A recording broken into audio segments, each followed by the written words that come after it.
Let me give you my thoughts, the panel on ASEAN.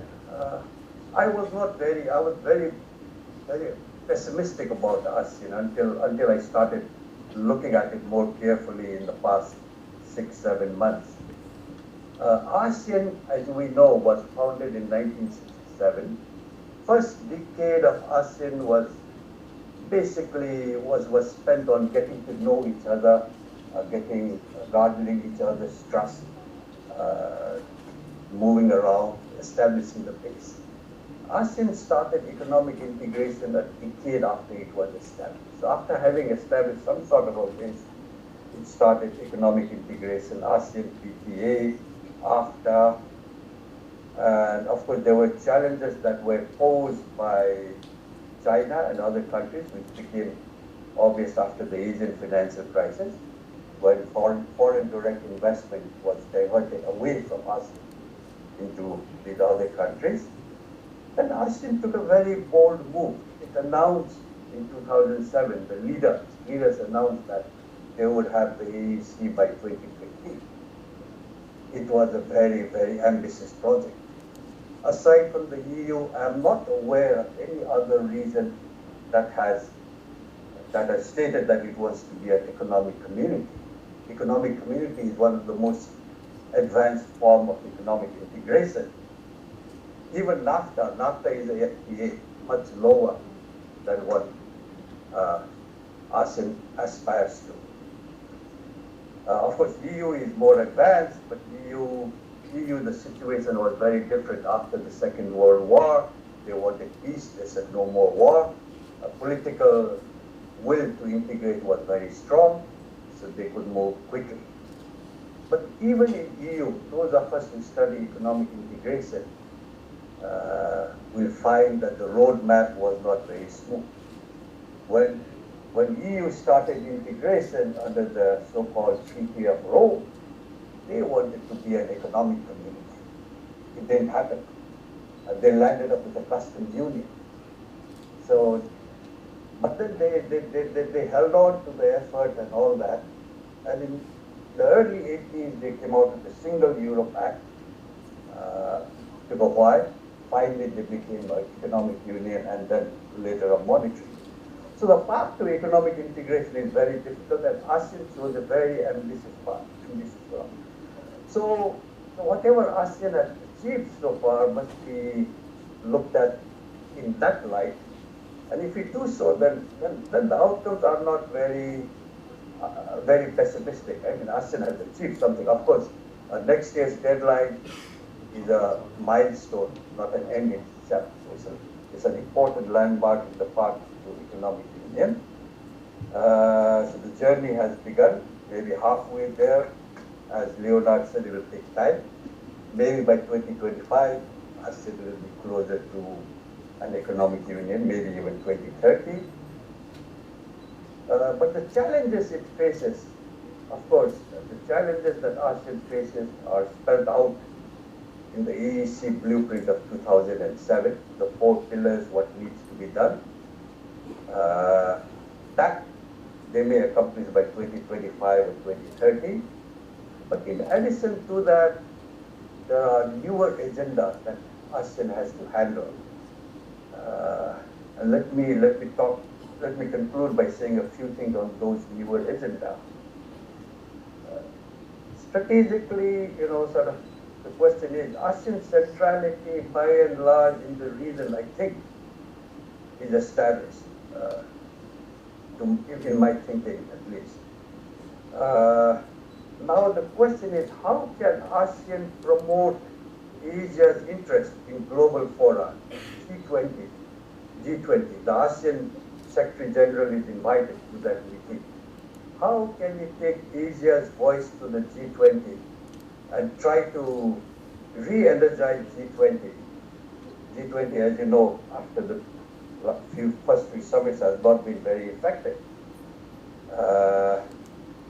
How can we promote good governance and institutional strengthening in ASEAN? So far, we have the ASEAN Secretariat and other institutions. Okay, so they have done, I mean, the ASEAN way and all that we don't know what really it is. But now with ASEAN having reached a certain level, ASEAN perhaps needs some institutional strengthening, more rules-based. How do we make ASEAN more rules-based? With ASEAN centrality, how do we enhance ASEAN's role in global economic governance? We cannot talk about ASEAN centrality in G20, but how can ASEAN take Asia's voice to the G20? These are some important agenda for ASEAN going forward, even beyond the AEC 2015. What type of modality would ASEAN like to follow in the integration typology, in the integration theory in the longer term? Most certainly not, it will not go for a monetary union, and having seen the experience in Europe, ASEAN will not go for a monetary union. My apologies, Professor Rana. What is the longer modality? My apologies for my interruption. I just want to make sure that all the speakers, panelists... ASEAN, lead ASEAN and help ASEAN. Thank you. Thank you very much, Prof. Rana. I would like to go back to Washington, D.C. and hope that Douglas Paul can share with us his thoughts and views on the topic. Good evening to all of you, and thank you to the Bakri Center for arranging this opportunity. My job this morning is to talk a little bit about the strategic picture of a positive place. If you look at Japan and China, tensions have been rising increasingly and worrisomely over their contention of the Diaoyudao or Senkaku Islands. That's a current issue of considerable concern in all three capitals, Washington, Beijing, and Tokyo. At the same time, we're not quite catching the headlines, but we will soon be noting a spark in tensions on the Korean Peninsula. The leader of North Korea has executed the uncle who oversaw his early years as leader of North Korea and who provided some check on his worst behavior. There is no such check now, and there's an expectation that in the next couple of months, as the normal cycle of exercises begins in South Korea, that North Korea will respond with provocations, nuclear tests, and other kinds of tension. So by comparison with those two parts of the world, Southeast Asia looks relatively calm. Nonetheless, we still have a competition for influence in Southeast Asia that's very substantial. China, for 10 years from 1998 to 2008, did a really excellent job of expanding its diplomatic and economic influence in Southeast Asia through very careful diplomacy, investments, trade missions, and the like. From 2008 to the present, China has focused more on its contentions with the region.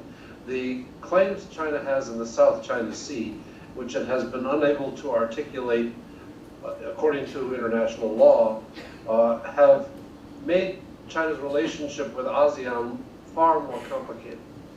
Every action that takes place within an ASEAN institution is viewed by Beijing through the lens of the South China Sea.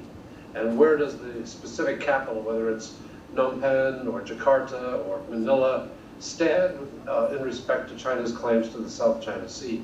And how can China persuade them to take its side? This is a festering issue. It's not likely to explode in the way that we worry about on the Korean Peninsula or Japan, Chinese relations, or the Senkaku Diaoyudao Islands, but it does have an eroding influence on Southeast Asia's diplomatic behavior. We're going to see in the course of the next couple of years, I think, according to Chinese announcements that came out in November, a new effort to get back to that 1998-2008 period by Beijing.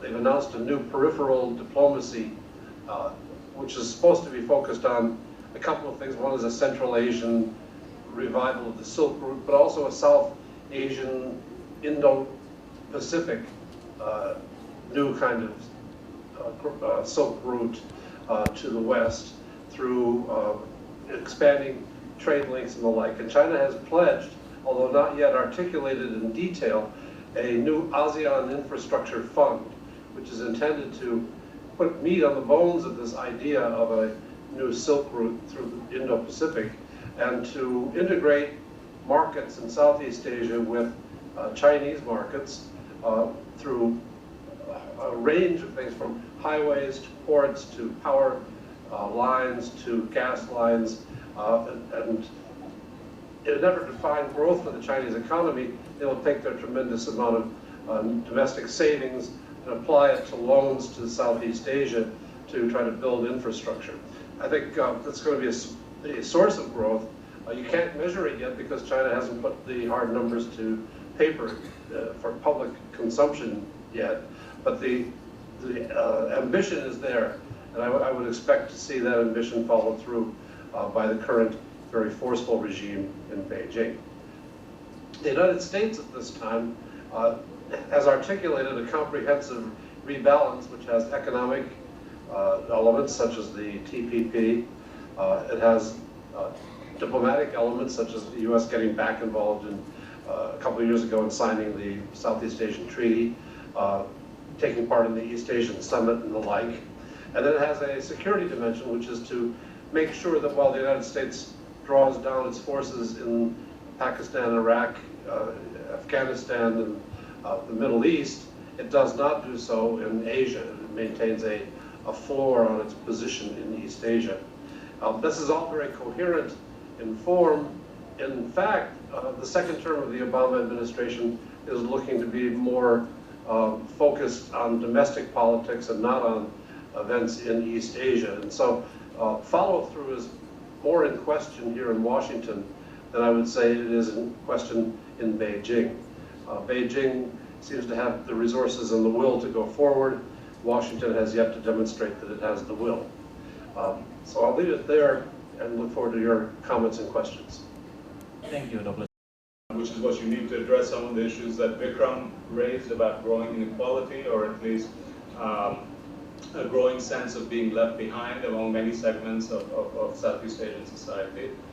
So I think there's an agenda there in terms of how do countries like Indonesia and Philippines, Malaysia, Thailand continue to attract the finance that they need for investment, mostly by the private sector, in order to create jobs. So that's number one.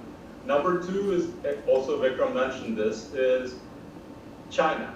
The changing situation in China, as China's growth rate moderates, it's still going to be high by global standards, but as it comes down to the 7% range, the nature of its interaction with its East Asian and Southeast Asian neighbors is likely to change. For countries like Indonesia, the last 5 to 10 years, you've seen dramatic growth in exports to China. Chinese demand for raw materials, for commodities, for intermediate inputs has been a major driver of trade. That may change. I think Doug also mentioned how China itself sees that rebalancing, and so there's going to be a change in the composition of the economic relationships with China, and that's the second item to keep in mind. The third is that how Southeast Asia's economic policymakers manage these changes will be affected by the political transitions that are underway in at least several of the core ASEAN economies, certainly in Thailand, Philippines, Indonesia. And so this is a situation where the economic challenges or the challenges of managing the economic trends that are emerging rest partly in what happens on the political front. And I think this is something that Ibu Dewi and others have mentioned. Where does ASEAN fit into this? I think ASEAN and regional economic integration, whether under the auspices of ASEAN or through some other agreement, I think will offer a way of the region as a collective, especially Southeast Asian economies, to manage and then really take advantage of the changes that are occurring in the broader external environment. I think Ibu Dewi and others mentioned, the need for political leadership going forward. The only thing that's undoubtedly true, the only thing I would add is that